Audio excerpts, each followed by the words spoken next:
Chapter 7 in the abstract algebra series is binary operations. And problem number 1, we have f of x comma y is equal to x plus y minus x times y. And that's going to be a function from z cross z to z. So what does that mean? Well, z cross z is an ordered pair, and the numbers in the ordered pair in this case have to be integers. And when those integers are entered into this function, the output value has to be another integer. Is this binary operation commutative? Well, if you look at the example above, notice that f of 0 comma 1, if placed inside the function, gives us 1. In other words, 0 plus 1, which is 1. And then if we subtract 0 times 1, which is 0, the output value would be 1. Likewise, if we switch the order and we use 1, 0 as the ordered pair, that would give us 1 plus 0 minus 1 times 0, which is also 1. So at least for 0, 1, and 1, 0, the function appears to be commutative. But we have to show that it's commutative for all values of x and y. So we'll take a look at that momentarily. And then the second part of the question says, what is the identity in z, if any? And finally, what is the inverse of k, where, if any, where k is an element of the integers? Notice that we could have used the common binary notation that we see in abstract algebra. A lot of abstract algebra books use this notation, x star y, which just means that we have a binary operation. X and y are the input values, and they're operating according to some formula, let's say. And in this case, again, we're just taking x and adding y, and then we subtract xy. To determine whether this function is commutative, it boils down to this. We have to determine if f of x comma y is equal to f of y comma x. Or, using the other notation, we just need to show that x star y is the same as y star x. We already know that f of x comma y is equal to x plus y minus xy. And if we switch the order, then f of y comma x is y plus x minus y times x. Notice that these two are actually the same because addition in the integers is commutative, and also multiplication in the integers is commutative. Therefore, x plus y minus xy is equal to y plus x minus yx. We have shown that this function is indeed commutative. The identity element in a binary operation is the element e, such that e star x is equal to x star e, which is equal to x. And let's try the ordered pair x comma 0.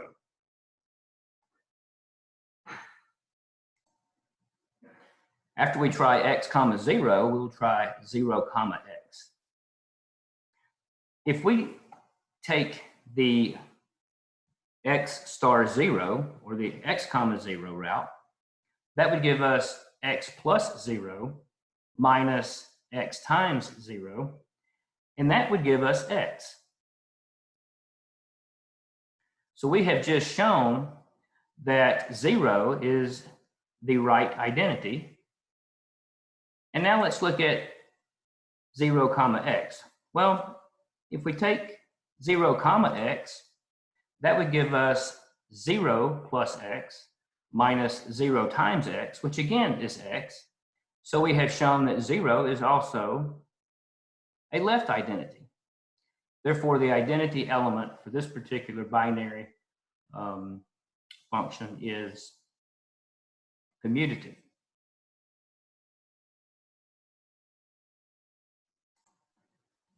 To find the inverse of k, we must consider whether it is both a potential right and a left inverse. For the right inverse, we have f of k comma y, which would give us k plus y minus ky, and we would set that equal to 0 because if y is an inverse, a right inverse, when it interacts with k according to the formula, we should get 0, because an element operating with its inverse produces the identity element. Now that we've set this equal to 0, let's just use algebra to get y by itself. Doing that, we get that y is equal to k over k minus 1. So that would be the right inverse of k. Let's look at the left inverse. For the left inverse, we have to switch the order, placing the y on the left side. And that just gives us y plus k minus y times k. And again, we will set this equal to 0, because if y is a left inverse of k, when they interact according to the formula, we should get the identity element 0. Isolating y and using algebra, again, we determine that y is equal to k divided by k minus 1. But remember, k has to be an integer value, but also y has to be an integer value because we're operating in the integers. One way to force y to be an integer instead of a common fraction is to force the denominator to be 1, because any integer divided by 1 is just an integer. And if k minus 1 is equal to 1, then k has to be 2. But y could also be 0. 0 is an integer. And if y is 0, then that means k would have to be 0 as well.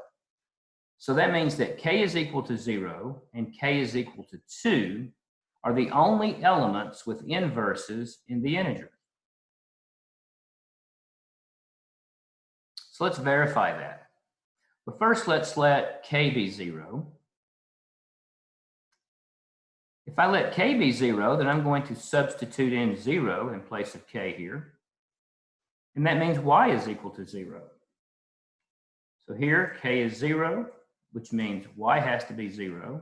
And of course, 0 plus 0 minus 0 times 0 gives us the identity, which means 0 and 0 are inverses of one another.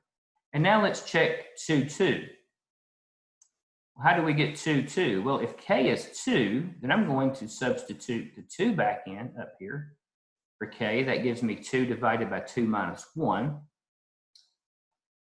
And if we apply the formula, we get the identity 0.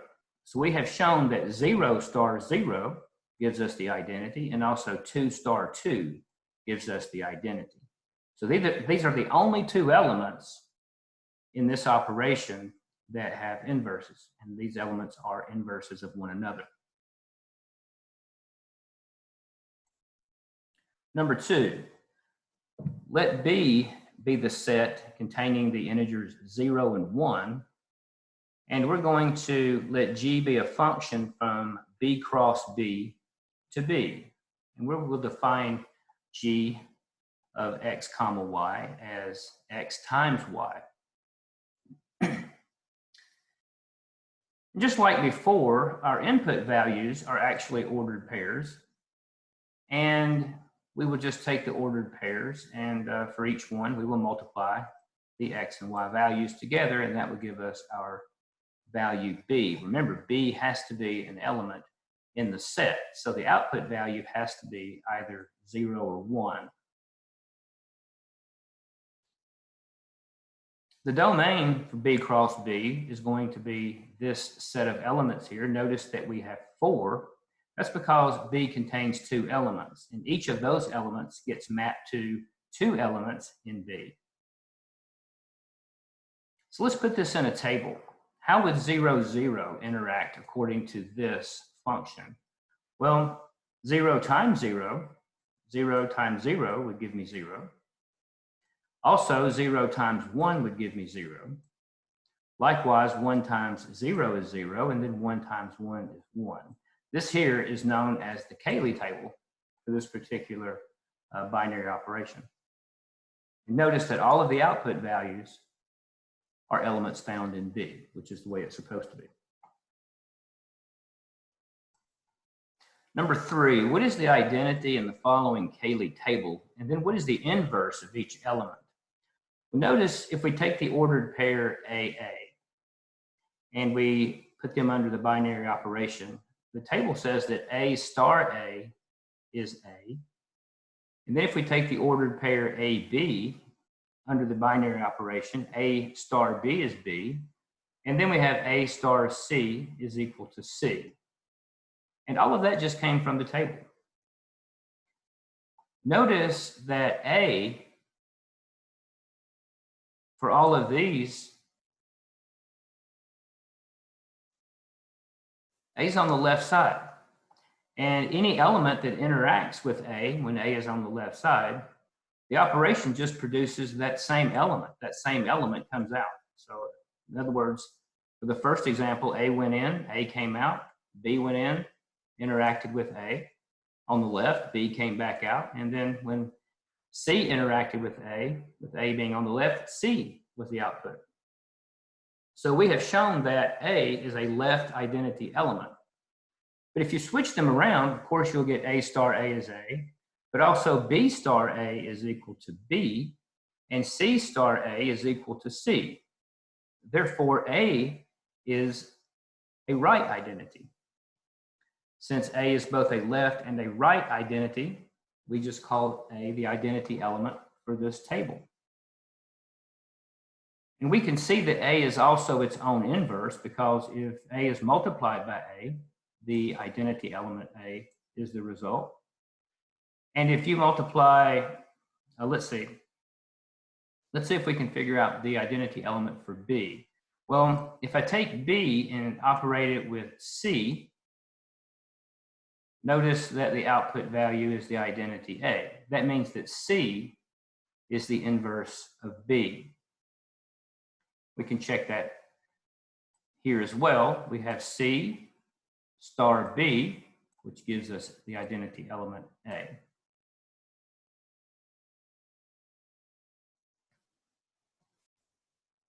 Number 4, how many elements are in the domain of the binary operation in problem number 3?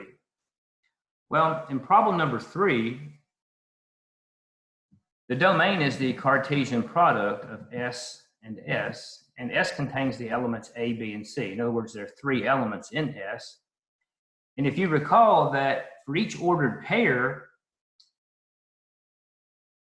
the first number has to come from this set, S, and in this case, the second number in the ordered pair, or the second element, has to come from S as well. So notice that for each element on the left side in S, each element ends up getting mapped with an element that's also in S. In other words, the ordered pairs where A is the leading element would be AA, AB, and AC. Likewise, we could make the same claim with B. In other words, B would get paired with A, B would get paired with B, and B would get paired with C. And then finally, we could take A and we could take C and pair it with A, take C and pair it with B, and then take C and compare it with C. So that would give us 9 ordered pair. And again, that's because each one element in the set gets paired with 3 elements in the set. Number 5, is there an identity element in the following Cayley table? So here's the table. And notice that A star A is equal to A, and A star B is equal to B.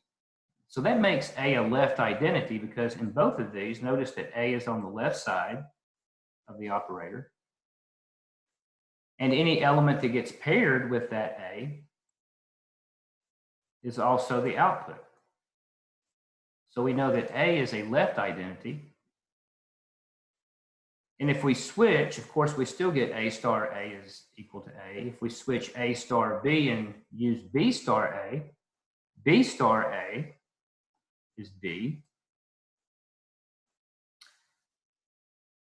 So what does that show? Well, that shows that if A is on the right side, it is still the identity element. Therefore, A is both a right and left identity. We would just refer to it simply as the identity element. We may also analyze the same way to determine whether B is an identity. And it is not. For example, if you take A star B, you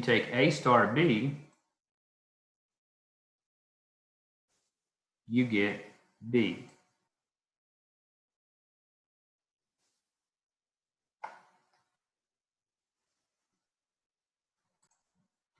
And if B were, in this case, the right identity element, then of course A star B would have given us A.